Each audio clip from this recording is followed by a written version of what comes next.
Everyone, welcome to my channel. In this video, I am going to revise my physical chemistry's first lecture notes.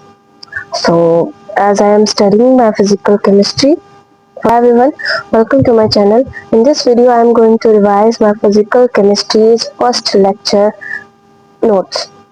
So, as I am studying my physical chemistry from Physics Wala Amit Mahajan sir. So, let's start. सबसे पहला chapter ही इसका basic concept of chemistry है।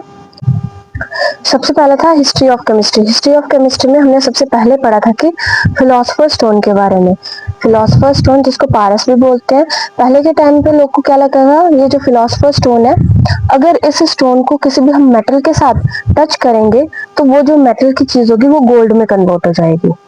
हालांकि ऐसा मतलब कि माना तो नहीं जा सकता है कि कोई भी चीज जो मेटल की है उसको अगर हम फिलोसफर स्टोन से किसी स्टोन से टच करवाएंगे तो वो गोल्ड में कन्वर्ट हो जाएगी। नेक्स्ट था एक्सर ऑफ लाइफ। एक लिक्विड था, लोगों को लगता था जिसको पीने से लोग अमर हो जाते हैं, ऐसा लगता था। पहले के टाइम पे केमिस्ट्री को रसायन शास्त्र भी बोलते थे, सर ने बताया था।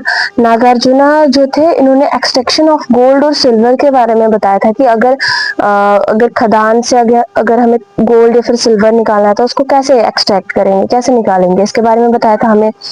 उसके बाद चक्रपाणी कौन थे? वो एक ऋषि थे जिन्होंने डिस्कवर किया था HGS, मर्क्यूरी सल्फेट और सोप को डिस्कवर किया था। पहले के टाइम पे जो सोप है मस्टर्ड ऑयल और एल्कली से बनते थे। 18th सेंचुरी में क्या हुआ था, सोप का डिस्कवर हो गया था। कैल्शियम कार्बोनेट यूज होता था, महुआ के सीड्स और फरंडा ऑयल, ये सारे मिक्सचर से सोप बनता था। 18th सेंचुरी में ये बनना शुरू हो गया था।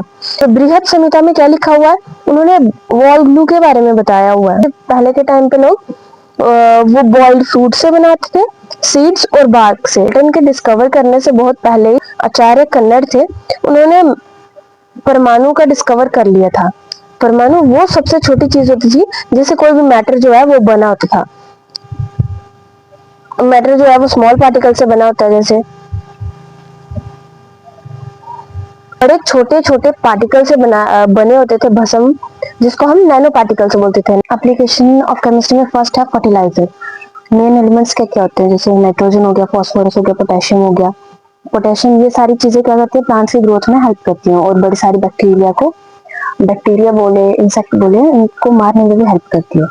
जैसे इन्होंने एग्जांपल दिया फर्टिलाइजर की, यूरिया हो गया, अमोनियम सल्फेट हो गया, सोडियम नाइट्रेट हो गया, सोडियम सल्फेट हो गया। नेक्स्ट है इसकी एप्लीकेशन सैनिटाइजर की। सैनिटाइजर की तरह भी यूज होता है। मेन कंटेंट क्या होता है, आइसोप्रोपेनॉल और वाटर।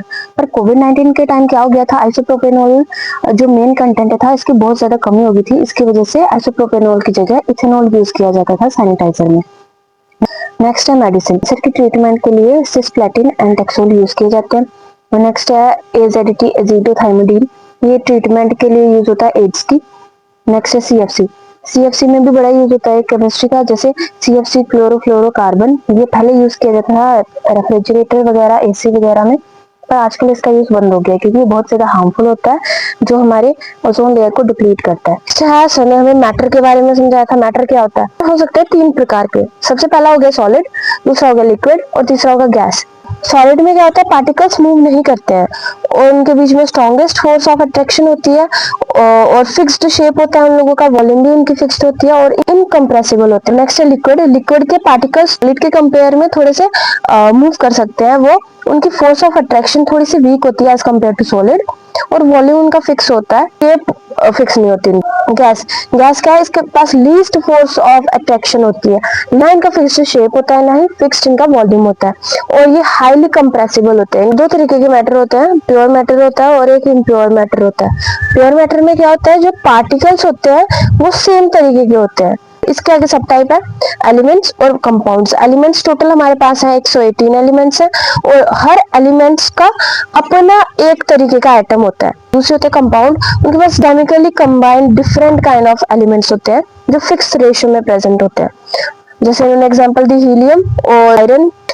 यहाँ पे एक रिएक्शन दिया है जिसमें इनकी प्रॉपर्टी बिल्कुल अलग होती है क्लोरीन से, और इनके बाद इन दोनों के मिलने से जो कंपाउंड बनता है इनकी प्रॉपर्टी भी बिल्कुल अलग होती है इन दोनों से। सोडियम की प्रॉपर्टी क्या है कि ये एक्सप्लोड हो सकता है जब भी हम इसको टच करवाएंगे वाटर के साथ। क्लोरीन की प्रॉपर्टी क्या है, इसको एज अ हार्मफुल गैस है, गैस की तरह यूज किया था वर्ल्ड वॉर वन में, ये वेपन की तरह यूज हुआ था। उसके बाद इन दोनों को मिला के ये जो कंपाउंड बना, इसकी प्रॉपर्टी बिल्कुल अलग है, ये सॉल्ट की तरह यूज होता है। So that's all for today, please subscribe my channel and bye bye.